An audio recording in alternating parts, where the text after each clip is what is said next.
everyone. I warmly welcome you to Learn English with PM YouTube channel. ඉතින් ඔන්න මම වෙනද වගේම ඔයාලව සාදරයෙන් පිළිගන්නවා අදත් මගේ YouTube නාලිකාවට. So, I am Madhushani. Today I am going to teach you how to use off. මම අද කියලා දෙන්න යන්නේ ඔයාලට අපි කොහොමද මෙන්න මේ off කියන පදය භාවිතා කරන්න කියලා.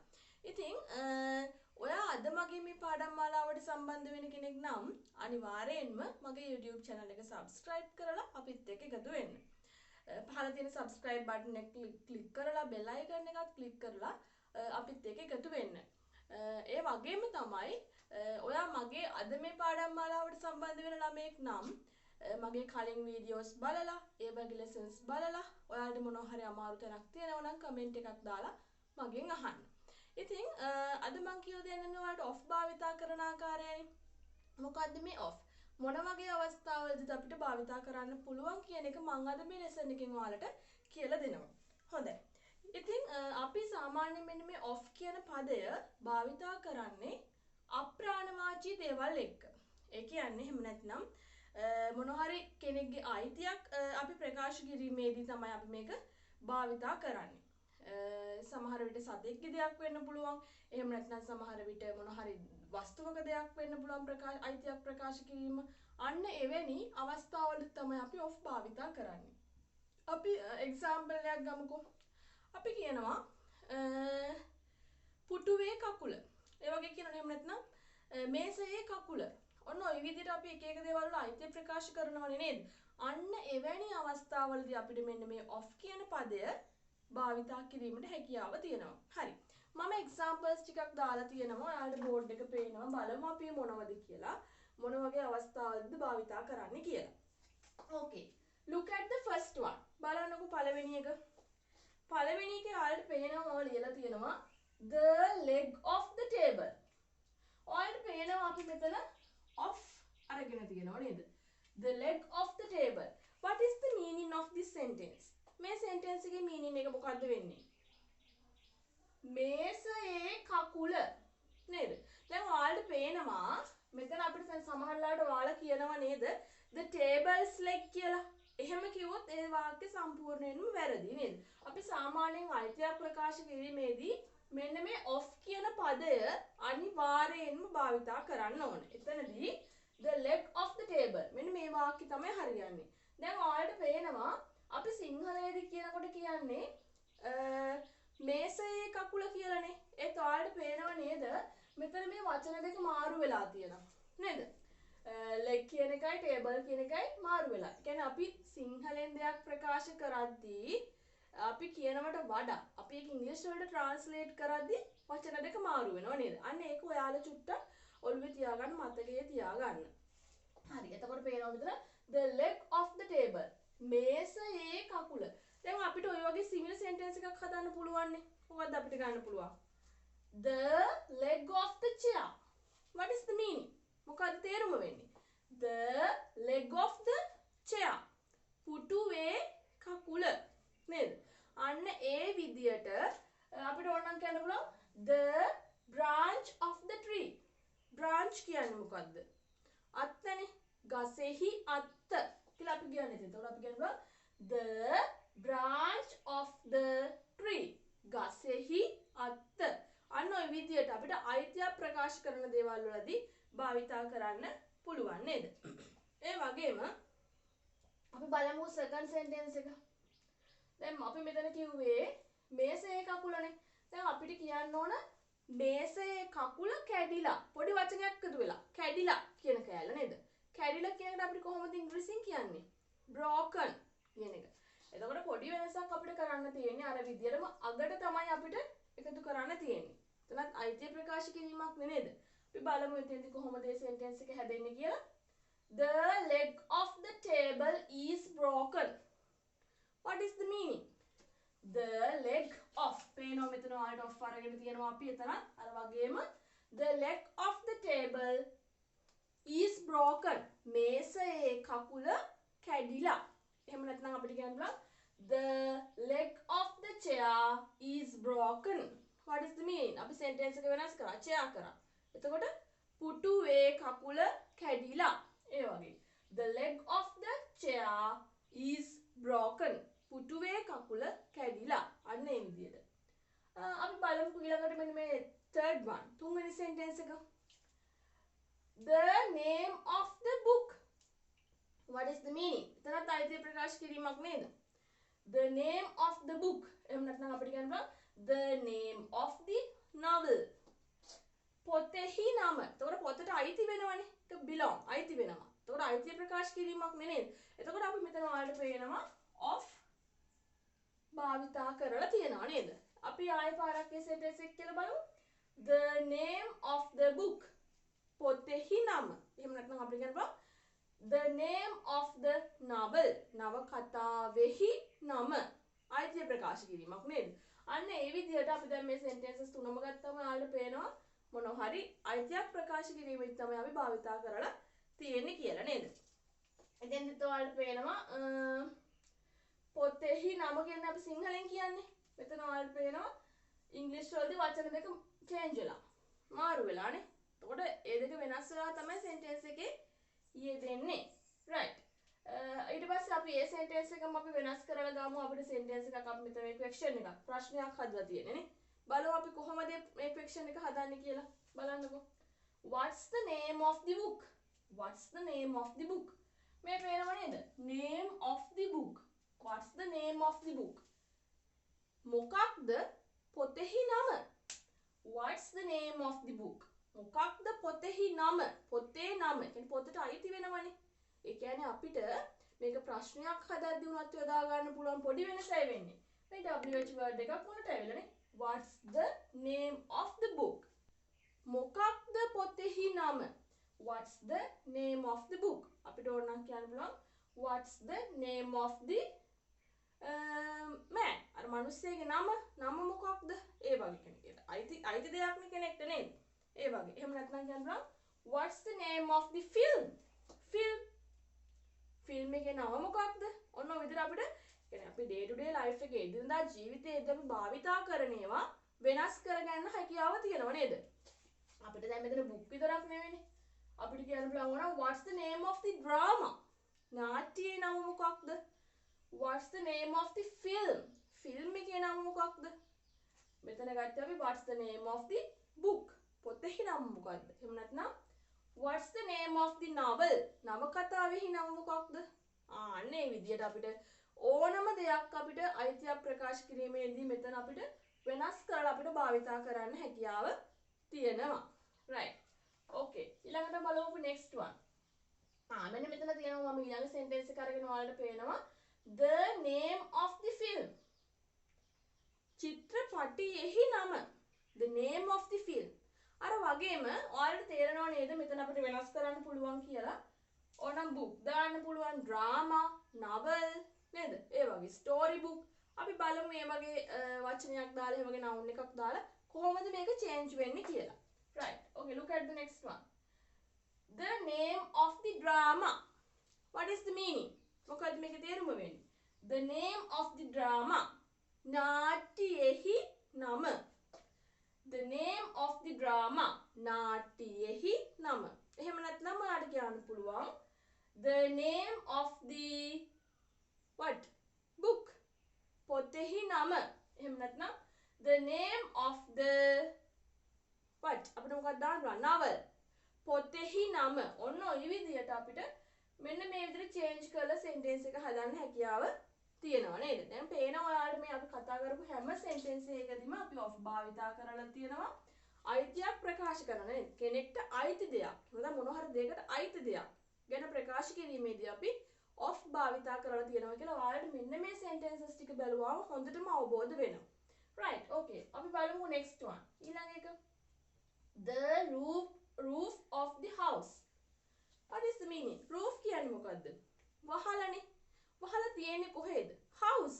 ගෙදරනේ නේද? නැත්නම් building එකක් මොකක් හරි දෙයකනේ තියෙන්නේ වහලක්. එතකොට ඔයාලට පේනවා නිවසේහි වහල කියන්නේ අපි සාමාන්‍යයෙන් කියන්නේ. අපි වහලෙහි නිවස කියන්නේ නැහැ නේද? නිවසේහි වහල. ඒත් ඉංග්‍රීසි වලදී මම ඔයාලට කිව්වා වචන දෙක change වෙනවා. වෙනස් වෙනවා කියලානේ. ඉතින් පේනවනේ මෙතන ඔයාලට වෙනස් වෙලා තියෙනවා. The roof of the house. නිවසේහි වහල. ඒත් ඔයාලට පේනවා අපි නිවස සහ වහල කියන එක අපි සිංහලෙන් කියන්නේ වෙනමනේ. ඒත් මෙතෙන්දී වහල roof කියන එක මුලට ඇවිල්ලා නිවස කියන එක අගට ඇවිල්ලා. නේද? පේනව නේද? right. බලන්නකෝ මේ sentence එකයි the roof of the house. නිවසෙහි වහල. දැන් අපිට ඕන නම් තව පාර්ට් එකක් ගන්න පුළුවන් නිවසේ තියෙන දේ. අපි ගමුකෝ door කියන්නේ දොර. අපි කොහොමද ඒක පාවිච්චි කරන්නේ? The door of the house. නිවසෙහි දොර. එහෙම නැත්නම් කියන්න පුළුවන් ඔයාට the window of the house. What is the meaning? Window කියලා අපි කියන්නේ ජනේලය. නිවසෙහි ජනේලය. අන්න ඒ විදිහට ඔයාට පුළුවන් of කියන එක අපිට ප්‍රකාශ කරන්න, භාවිතා කරන්න. ඉතින් අපි බලමු ඊළඟ sentence එක. The owner of the shop. owner කියන්නේ කාටද? අයිතිකරුනේ. shop කියන්නේ එක කඩය, මොකක් හරි ස්ථාන කඩය කියන එක අපි සාමාන්‍යයෙන් ගන්නනේ. එතකොට ඔයාලට පේනවා the owner of the shop. shop එකෙහි අයිතිකරු, කඩයෙහි අයිතිකරු කියලා අපි කියන්නේ. ඒත් මෙතනත් පේනවා ඔයාලට මේ දෙක වෙනස් වෙලා, change වෙලානේ. අයිතිකරු මුලට ඇවිල්ලා කඩය කියන එක ළඟට ගිහලානේ. පේනව නේද? right. The owner of the shop. right. දැන් අපි ඉගෙන ගත්තේ මේ අයිතිය ප්‍රකාශ කිරීමේදීනේ. අපිට තව of භාවිතා කරන්න පුළුවන් අවස්ථාවක් තියෙනවා. දැන් ඔන්න අපිට එක expressions of quantity. කියන්නේ what is the meaning quantity? Expressions of quantity. Quantity කියලා අපි කියන්නේ මොනවා හරි යම්කිසි ප්‍රමාණාත්මක දෙයක් ගැන ප්‍රකාශ කිරීමේදීත් අපිට of භාවිතා කිරීමේ හැකියාව තියෙනවා. කියන්නේ මොනවා හරි දෙයක් දැන් ප්‍රමාණයක් පිළිබඳව ප්‍රකාශ කිරීමේ quantity. අනේ එවැනි අවස්ථාවලදීත් අපි of භාවිතා කරලා තියෙනවා. of භාවිතා කරනවා. ඔයාලට පේනවා මම මෙතන මේ වචන ටික දාලා තියෙනවා. බලන්නකෝ මේ වචන මොනවද කියලා. a lot of. lot of කියන එකේ තේරුම මොකක්ද අපි සාමාන්‍යයෙන් ගන්න? ගොඩක් කියන අර්ථයනේ. a lot of ගොඩක්. and next one. a number of. සෑහෙන සංඛ්‍යාවක්. a number of. සෑහෙන සංඛ්‍යාවක්. and next one. a majority of. What is the meaning? Majority බහුතරයක්. මම ආයේ මේ ටිකේ වලට තේරුම් ටික කියන්නම්. a lot of කියන්නේ ගොඩක්, a number of කියන්නේ සෑහෙන සංඛ්‍යාවක්, a majority of කියලා කියන්නේ අපි බහුතරයක් කියන අර්ථය. මෙන්න මෙවැනි අවස්ථාවලදීත් අපිට of භාවිතා කිරීමේ හැකියාව තියෙනවා. මම එක sentence එකක් ඔයාලට පේනවා මෙන්න මෙතන ලියලා තියෙනවා. අපි බලමු ඒක.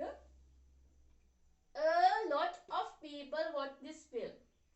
A lot of people watch this film. මේ චිත්‍රපටය ගොඩක් මිනිසුන් නරඹනවා කියන අර්ථයනේ.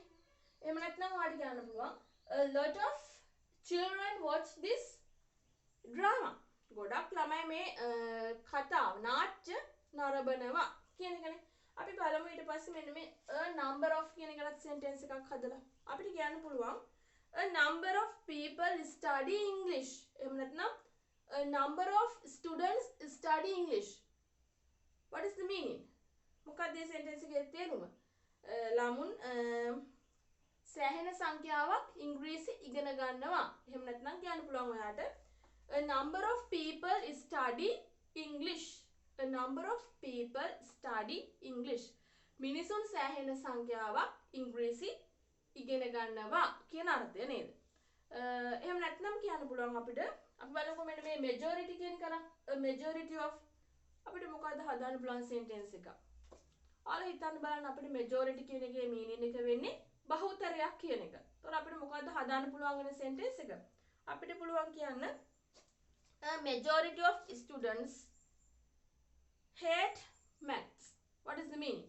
A majority of students hate maths. බහුතරයක් ළමයි ගණිතයට කැමති නැහැ. hate කියන්නේ වෛර කරනවා කියන එක නෙවෙයි මෙතන. එතන hate කියන එකේ වෛර කරනවා කියන meaning එකක් තියෙනවා. but මෙතන වෛර කරනවා කියන එක නෙවෙයි අකමැති කියන අර්ථය. අපිට ඕනනම් කියන්න පුළුවන් a majority of students hate අපි හිතමු science වලට කැමති නැහැ. maths වලට කැමති නැහැ. අන්න ඔය විදිහට අපිට quantity of expressions of quantity කියන්නේ මොනවා හරි ප්‍රමාණාත්මක දෙයක් ගැන ප්‍රකාශ කිරීමේදී අපිට of කියන පදය භාවිතා කරන්න පුළුවන්. දැන් අපි of භාවිතා කිරීමේ tips ගණනාවක් ඉගෙන ගත්තා. මෙතනදී අපි බලමු නැවත මොනවද මෙන්න මේ තියෙන sentences ටික කියලා සහ පොඩ්ඩක් අපි මතක් කරගමු කොහොමද භාවිතා කරන්නේ කියලා. ඉතින් එතනදී first one මම කිව්වා අපිට මොනවා හරි අයිතියක් ප්‍රකාශ කිරීමේදී නේද? අපිට මොනවා හරි කෙනෙක්ගේ දෙයක් සාමාන්‍යයෙන් අපිට අප්‍රාණවාචී දෙයක් එක්ුණත් මෙන්න මේ of කියන එක භාවිතා කරන්න පුළුවන්. එතෙන්දී මම පළවෙනි එක ගත්තේ the leg of the table. මේසයේ කකුල. ඒත් මම කිව්වා ඔයාලට අපි ඉංග්‍රීසි වලදී ලියද්දී මේ දෙක change වෙනවා. මාරු වෙනවා කියන එක. ඔයාලා ඒක මතක තියාගන්න. And next one, the leg of the table is broken. මේසයේ කකුල කැඩිලා. broken. එහෙම නැත්නම් කියන්න පුළුවන් ඔයාලට the leg of the chair is broken. පුටුවේ කකුල කැඩිලා කියන අර්ථය. ඒ වගේම අපි මෙතන third sentence එක විදිහට ගත්තේ the name of the book. පොතෙහි නම. එහෙම නැත්නම් ඔයාලට මම කිව්ව භාවිතා කරන්න පුළුවන්. example එක බලන්න ඔයාලා හිතලා මට comment එකක් දාන්න අපිට මෙන්න මේවෙන් හදන්න පුළුවන් sentences මොනවද කියලා. අපිට පුළුවන් ඕනනම් මෙතන ගන්න drama. එතකොට මොකද sentence එක වෙන්නේ? The name of the book එහෙම නැත්නම් the name of the drama. නාට්‍යයෙහි නම කියන අර්ථය. එතන අයිතිය ප්‍රකාශ කිරීමක් නේ. ඒකට අයිති වෙනවා කියන අර්ථය. ඒ වගේම අපිට question එකක් අහද්දිත් මෙතන මම ඔයාලට පේනවනේ. What's the name of the book? What's the name of the book? මොකක්ද පොතෙහි නම? එහෙම නැත්නම් කියන්න පුළුවන් What's the name of the drama? මොකක්ද නාට්‍යයෙහි නම කියන අර්ථය. And next one. The name of the film. චිත්‍රපටයෙහි නම. එහෙම නැත්නම් කියන්න පුළුවන් ඔයාලට the name of the drama. නාට්‍යයෙහි නම. එහෙම නැත්නම් the name of the book. පොතෙහි නම. තව අපි වගේ sentence එකක් ගමු. The name of the novel.